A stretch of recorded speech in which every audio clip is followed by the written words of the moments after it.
everybody, MBG here today to take a look at the new Rebel Aces expansion pack for FFG Star Wars X-Wings miniatures game. Now this has been a pretty highly anticipated release because a couple of the upgrade cards in here are pretty good for the A-Wings, and let's be honest, the A-Wings and the B-Wings need a little boost anyway. So it's a pretty neat little two-pack kit, and it kind of course follows along with the Rebel Aces, bringing some of those ships into basically better working condition, I guess, for the current meta, which seems to be looking for better, higher pilot skill, I guess, to get actions done and things like that. So it's a pretty neat kit, and let's take a closer look at it.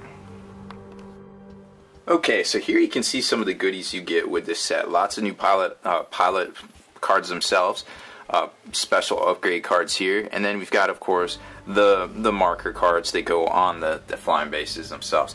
Now the actual fighter jets look great. I mean, these are some really cool alternate paint schemes. This is the B-wing right here, of course, and then we've got the A-wing. So some pretty cool little upgraded paint jobs there. Now, of course, that's not why we buy this thing. We buy it for all the upgrades and things like that. So let's take a closer look at those real quick. First, we have the pilot cards. Now, coming in, let's zoom in a little bit on this because these guys are pretty good. We got Jake here. Now he's pretty good. Of course, we got the prototype pilot, the Green Squadron pilot. We've seen those before, and Gemmer Sojourn? I don't know how to say that, but anyways, so Jake Farrell's pretty good. I mean, he's like I said, a lot of the pilot skills are definitely going up. This guy's a 7. These are a little bit lower, but that's okay. After you perform a focus action or assign a focus token, you may perform a free boost or barrel roll action. And what that does is that lets you kind of get him into point blank positioning in order to do some damage with either, with the A-Wings, you can basically decide whether you're going to make them missile boats or, basically gunships, whereas they're just going to try to get in point blank, get as many dice as possible, and just start blasting. And I think that's what you can do with Jake. I mean, you can, of course, have the pilot ability skill and the ability to give him missiles as well, but he also has the boost that's common with A-Wings. Now, some of the upgrade cards for A-Wings, which are pretty good, and we'll take a look at that here as soon as I can grab them. We got the Charadin Refit, which is a great card because that basically makes your stuff have -2 points cost. And we got A-Wing Test Pilot, which gives you an extra pilot ability upgrade on your bar. Of course, you can only have 2 max there, but it can do some. It can get you some abilities there. Proton Rockets, of course. We've seen that card already, but it's super good.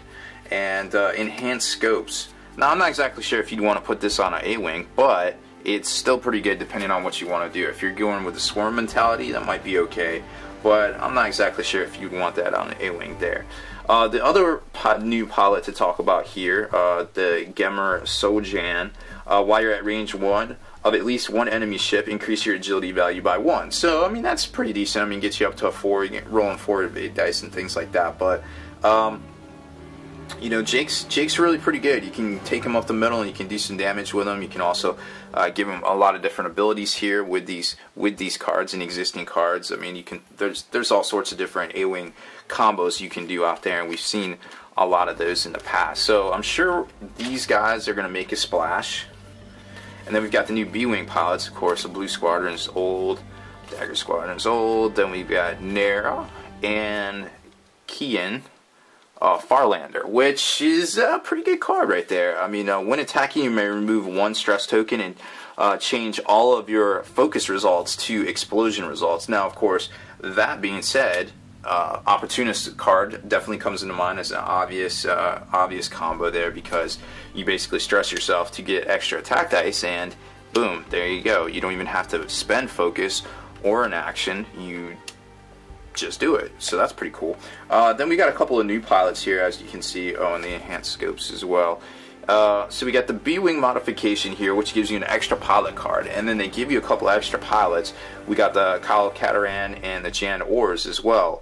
So while they have their own ship versions of the HWK, now we have pilot versions of them as well. So that's pretty interesting to see. I mean, Kyle, let's see, when you remove a stress token from your ship, you may assign a focus token to your ship. So definitely comes into mind with maybe, I believe it is Wes Jansen can do some tricky focus stress combos, things like that. So Kyle seems to be pretty good there. And Jan, once per round, when a friendly ship at range 1-3 performs a focus or be assigned a focus, you may assign that ship an evade token instead. So definitely some craziness there, and some combos that could come out of all of this.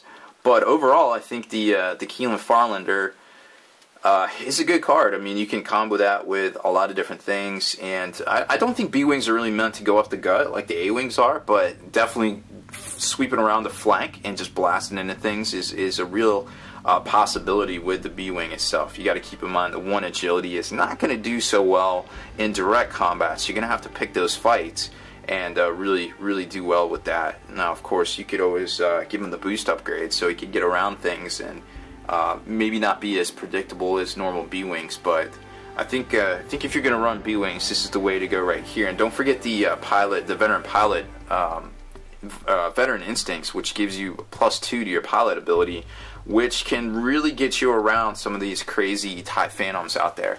So we see a lot of TIE Phantoms. They're usually around 7 or 9, but if you get these guys up to around 9, I think that's pretty respectable build with some of these. So we'll see what kind of splash they make, but it's definitely easy pickup for if you're a Rebel pilot. This is a no-brainer, must have, because you can really build some pretty sweet stuff with this. And don't forget about the Headhunter Swarm too, that seems to be doing well. So lots of combos, lots of things to think about. Definitely a must-have from FFG, and they're in stores now. I believe the retail on this thing is $30, so not too bad for 2 ships and lots of new upgrades. So that's it for this one, guys. Make sure you subscribe to this YouTube channel. Check out the blog, spikybitsblog.com, and listen to our podcast, forgenarrative.com.